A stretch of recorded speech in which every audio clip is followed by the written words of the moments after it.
अपराध, लापरवाही और सत्ता की चुप्पी इन दिनों एक विकट दौर से गुजर रहा है। एक ओर लूट, बलात्कार और हिंसा की घटनाएं लगातार बढ़ रही हैं, तो दूसरी ओर सरकार मूक दर्शक बनी हुई है। हाल ही में मुजफ्फरपुर की एक मासूम बच्ची के साथ हुए दुष्कर्म और फिर इलाज में हुई लापरवाही से उसकी मृत्यु ने एक बार फिर सिस्टम की संवेदनहीनता को उजागर कर दिया। राज्य सरकार के स्वास्थ्य मंत्री मंगल पांडे के रहते हालात किस कदर बिगड़ चुके हैं। इस व्यवस्था के खिलाफ हज भवन से मार्च करते हुए कांग्रेस कार्यकर्ताओं ने मंगल पांडे के आवास का घेराव किया।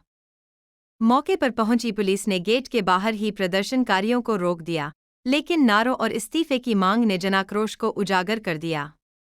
स्वतंत्र पत्रकारिता पर भी संकट मंडरा रहा है।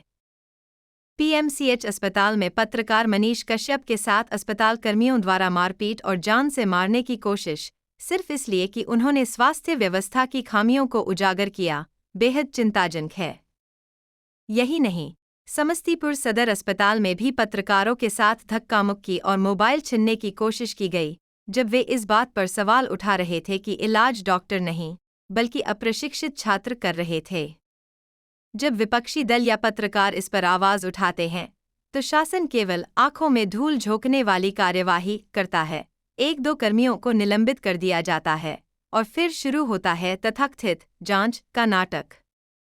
सवाल है कि जब तक जाने जाती हैं, तब तक सत्ता क्यों मौन रहती है? समय रहते कदम क्यों नहीं उठाए जाते? जनता पूछ रही है, क्या बिहार का भविष्य इसी तरह लापरवाही, अन्याय और सत्ता की असंवेदनशीलता के बीच सिसकता रहेगा?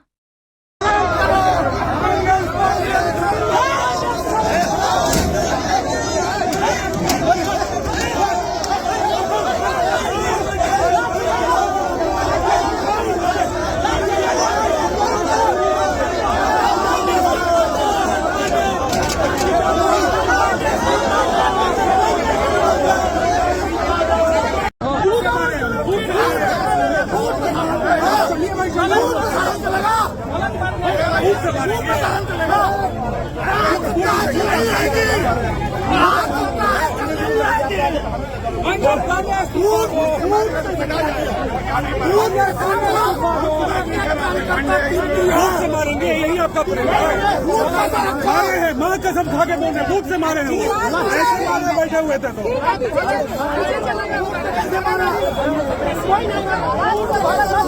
तो नाम हम पढ़ लिए थे।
नैतिकता नाम का कोई चीज़ तो है नहीं।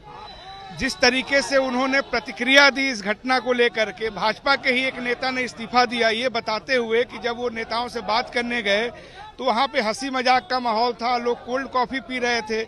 इस बच्ची के मौत का उनको कोई भी गम नहीं था।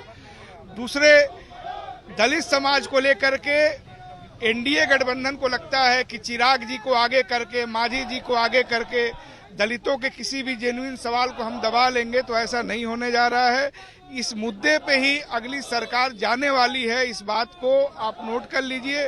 और आप देखेंगे कि इस मुद्दे के बाद, इस पूरे प्रयास के बाद, जिस तरह आज हम लोगों ने गवर्नर से भी मुलाकात की, ये कांग्रेस पार्टी के वजह से ही एफआईआर भी दर्ज हुआ। और जो भी थोड़ा बहुत लीपा पोती की कोशिश हो रही है वो सिर्फ कांग्रेस के दबाव में हो रही है। लेकिन कांग्रेस यही नहीं रुकेगी। हम लोग मंत्री का इस्तीफा मांगने आए हैं, हम लोग उनका घर घेरने जा रहे हैं और जब तक वो इस्तीफा नहीं देंगे के लिए देश की जनता के सामने खड़े हैं कि देखो तुम्हारे बिहार की क्या दुर्दशा हो रही है। बात यहाँ पीएमसीएच की नहीं है, उस महिला का इलाज मुजफ्फरपुर में क्यों नहीं हुआ। ये जो ढकोसलेबाजी कर रहे हैं, जनता के साथ छलावा कर रहे हैं, स्वास्थ्य के नाम पर जो दे रहे हैं, और जितना बड़ा झूठ, और खास करके जो बलात्कार की घटना, आज आपको मुजफ्फरपुर की घटना, आपको याद होगा शाहाबाद और भोजपुर की घटना। तो ये सरकार जो है भरोसे की नहीं रह गई है और हम आशा करते हैं कि बिहार की जनता की नींद जितनी जल्दी खुल जाए।